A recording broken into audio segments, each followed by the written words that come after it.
পৃথিবীর বুকের মধ্যে ওলিউল্লাহদের ইতিহাসের মধ্যে এমন নাই নাবালেগ অবস্থায় গৌসিয়তের মালিক হওয়া। ওলিউল্লাহদের ইতিহাসের মধ্যে নাই। এটি হলো বিরল সেই নিয়ামত।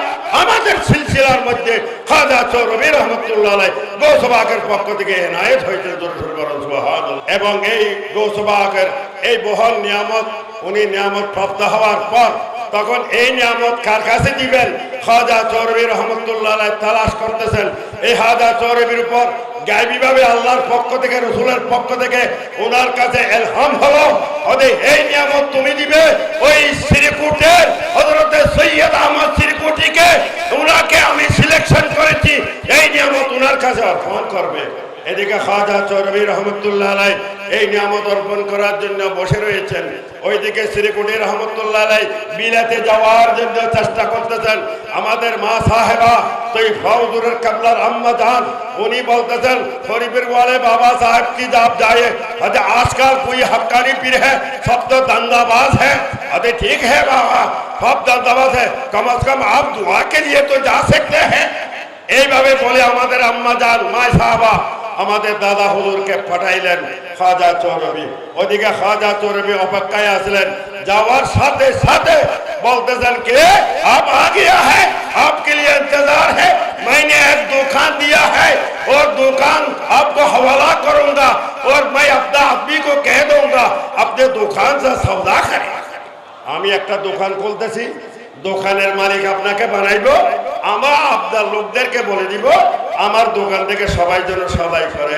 এই দোকান মানে আমাদের এই মুদির দোকান না, দুনিয়াবি দোকান না, দোকান মানে শরীয়ত তরিকতের এই দোকান দান করেছেন। জোরে সোরে বলো সুবহানাল্লাহ। এই হলো আমাদের তরিকতের আধ্যাত্মিকতার যাত্রা।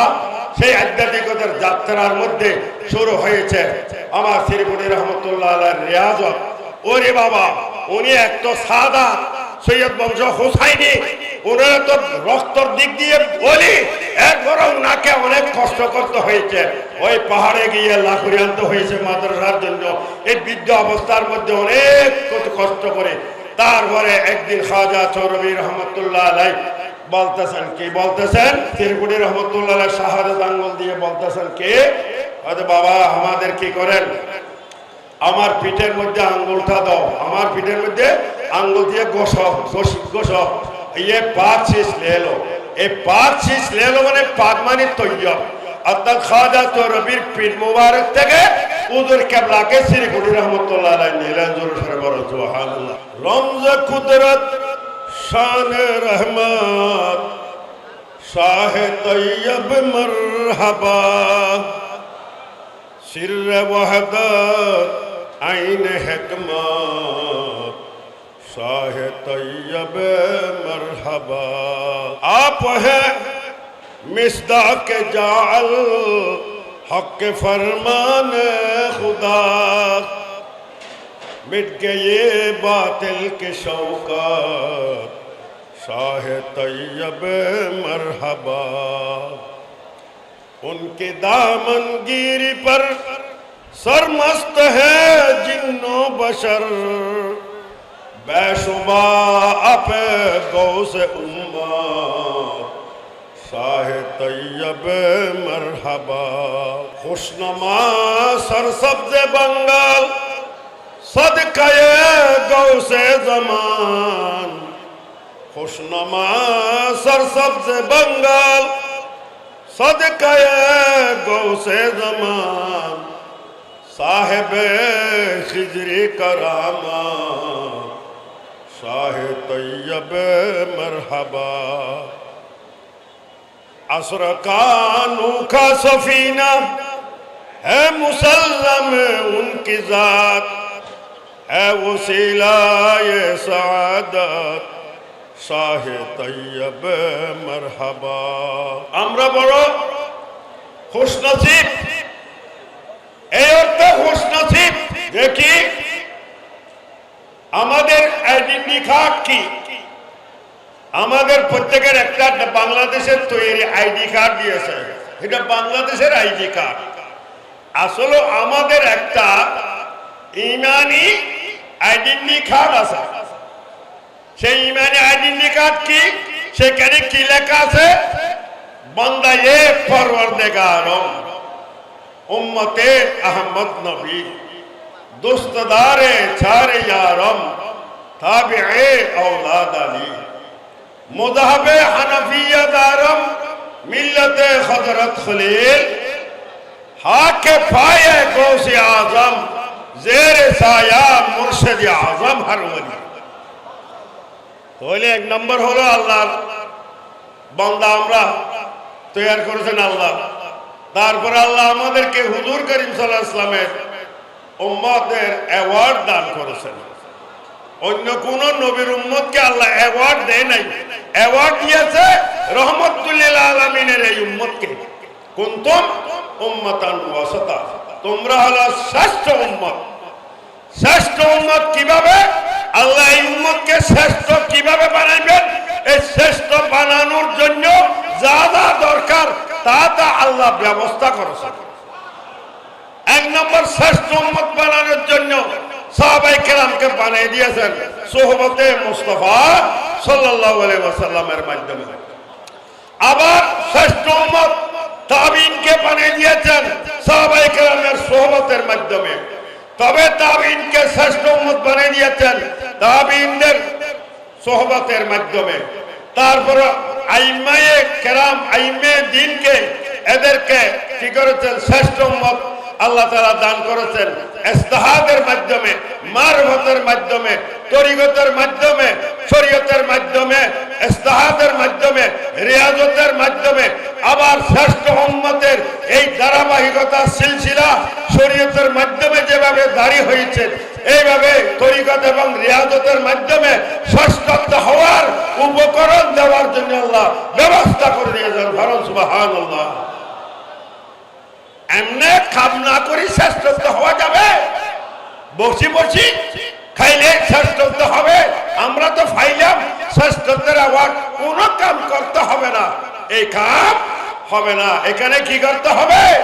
কাম করতে হবে। যে সমস্ত ওলিয়ে কেরাম আল্লাহ প্রদত্ত, আল্লাহ যাদেরকে ওলি বানাইয়া দুনিয়াতে পাঠাইছেন, যাদেরকে নবী বানাইয়া দুনিয়াতে পাঠাইলেন, দুনিয়াতে আসার পর নবীদেরকে রিয়াজত করতে হয়েছে কিনা?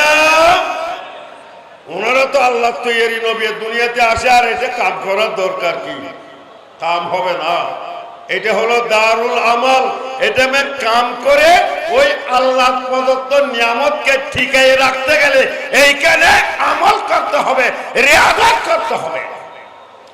যদি ওই আল্লাহ প্রাপ্ত নিয়ামত যদি পাওয়ার পর এইখানে যদি আমরা আমল না করি, রিয়াজত না করি, তাহলে এই নিয়ামত আমরা টিকিয়ে রাখা সম্ভব হবে না। এইভাবে আমাদের গৌস আজম দস্তগীর রাদিয়াল্লাহু তাআলা আনহু আল্লাহ তাআলার পক্ষ থেকে সেই আলমে আজল থেকে, রোজে আজল থেকে এই গৌস পাককে গৌসুল আজম বানাইয়া দুনিয়ার মধ্যে কি করলেন? পাঠাইলেন। মুহিউদ্দিনের লকব দিলেন, মেরাজের রাত্রি গৌসে আজমের উপাধি দিলেন, ক্ষমতা টমতা দায়িত্ব সবকিছু দিয়েছেন। দেওয়ার পরও গৌসে পাকে দুনিয়াতে আসে এমনি কি বসে রয়েছেন? না, ওনাকে রিয়াজত করতে হয়েছে, রিয়াজত করতে হয়েছে। এলাকা সারিয়া বগদাদ শরীফ আসতে হয়েছে, হিজরত করতে হয়েছে। নবীদের সুন্নত হিজরত করা, ওলিদের সুন্নত হিজরত করা, এক ওলি আরেক ওলি, এক জায়গার জন্ম এক জায়গা বা কর্মকাণ্ড আরেক জায়গা, হ্যাঁ, এগুলো হিজরত করতে হয়েছে। হিজরতের মাধ্যমে দুনিয়ার রীতি নীতি হিজরত করতে হবে। এই হিজরতের মাধ্যমে কমালিয়ত। আমার নবী মক্কা শরীফে, মদিনা শরীফে হিজরত করেছেন। নবীর ইসলামের কমালিয়ত, আমার নবীর কমালিয়ত, দ্বীনের কমালিয়ত, দ্বীনের পরিপূর্ণতার জন্য হিজরত করতে হবে। এইভাবে গৌসবা করো বগদাদ শরীফ আর জিলান থেকে বগদাদ শরীফে হিজরত করেছেন। খাজা গরিব নওয়াজ সঞ্জার থেকে হিজরত করে ভারতবর্ষে হিজরত করেছেন। 12 আউলিয়া এমন দেশ থেকে, বগদাদ শরীফ ভারত থেকে হিজরত করে বাংলার জমিনে ওনারা হিজরত করেছেন। শাহজালাল ইয়ামানি এমন থেকে হিজরত করে এইখানে এসেছেন। আমানত শাহ বিহার থেকে হিজরত করে এইখানে এসেছেন। মহসিন আউলিয়া ইয়ামান থেকে হিজরত করে এখানে এসেছেন। তাহলে ওনাদের হিজরতের কি ওনাদের এক তো কামালিয়াত, দ্বিতীয়ত ইসলামের প্রচার এবং প্রসার তবলিগে দিন সুবহানাল্লাহ। এগুলো আমাদেরকে এখানে করতে হবে। যদি আমরা না করি, ওই আল্লাহ প্রদত্ত যে অ্যাওয়ার্ড পাইলাম শ্রেষ্ঠ উম্মতের শ্রেষ্ঠত্ব, এই নিয়ামত আমাদের থেকে এটা কি হয়ে যাবে, চলে যাইবে। সুতরাং এই নিয়ামতগুলি আমাদের এখানে আমাদের কাছে বরকরার রাখার জন্য আল্লাহ জাল্লা শানুহু এই উম্মতের জন্য বরাবর সময়ে সময়ে ব্যবস্থা করে দিয়েছেন। এমন এমন ওলিউল্লাহ ফিট করে দিয়েছেন, এমন এমন ওলিউল্লাহ আমাদের জন্য নির্বাচন করে দিয়েছেন। এই সমস্ত ওলিউল্লাহরা, আমরা বলি ওনারা নিজেদের ইবাদত করি ওলিউল্লাহ হয় নাই, ইবাদত করি ওলিউল্লাহ হওয়া যায় নাই।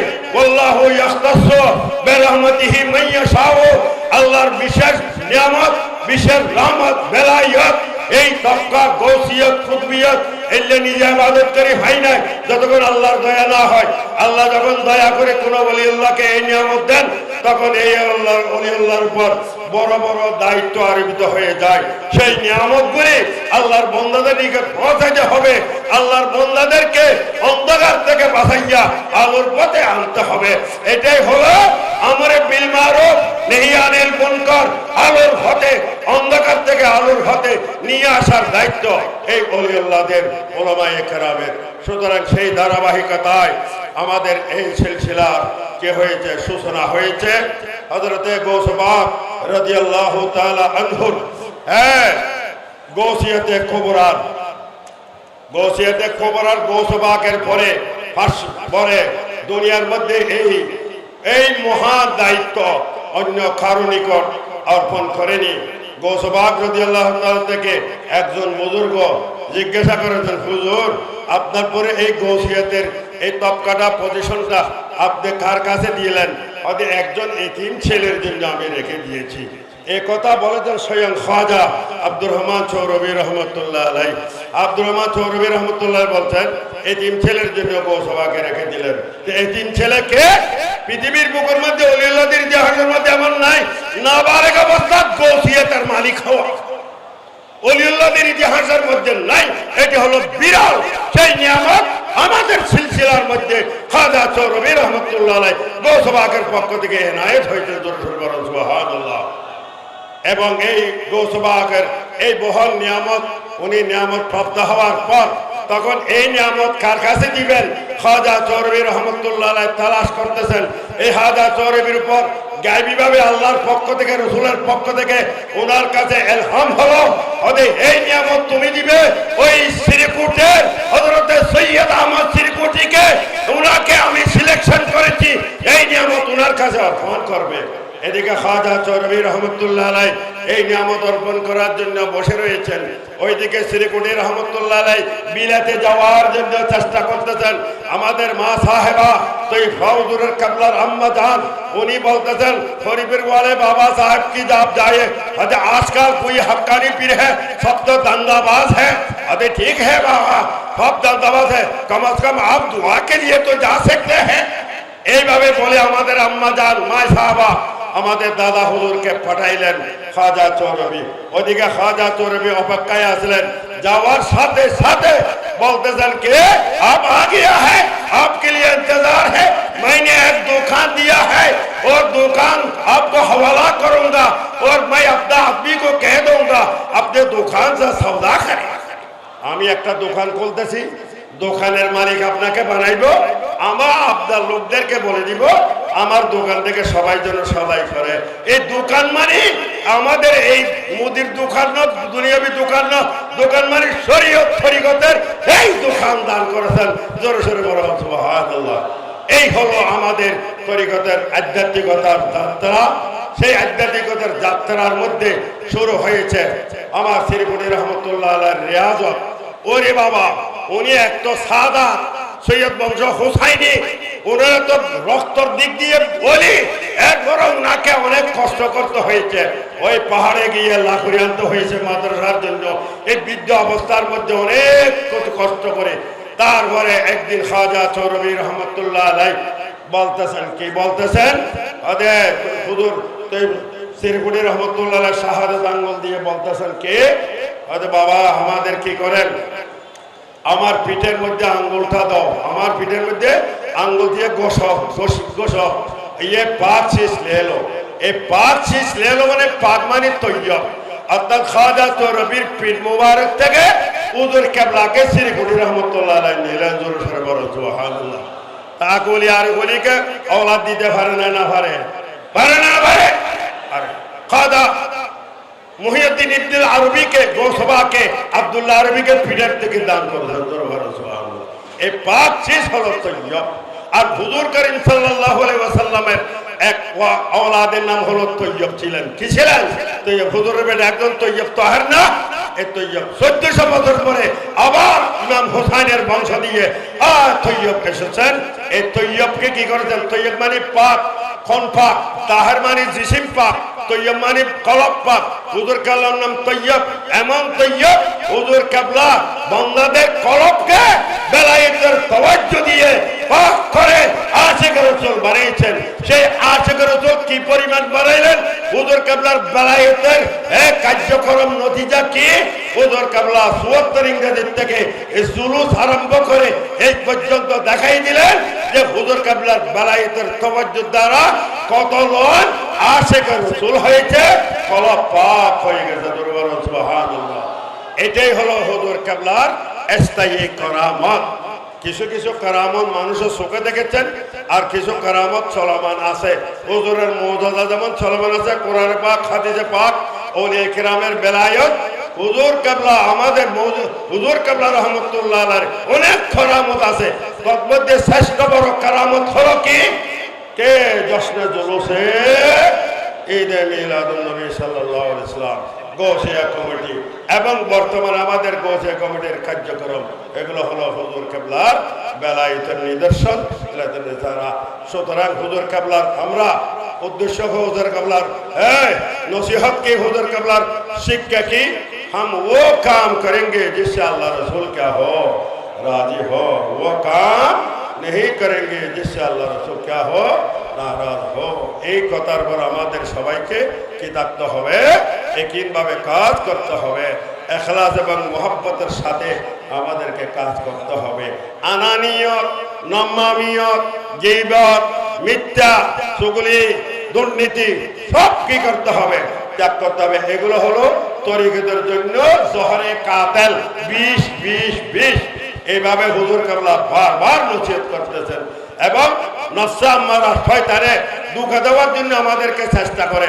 তো হুজুর কিবলা আমাদেরকে বলে দিয়েছেন যে পীরে মুর্শিদের চেহারা সামনে তসব্বুর করো, যদি তসব্বুর করো শয়তানি কুমন্ত্রণা ফাসাদ সবগুলা কাটি যাইবে।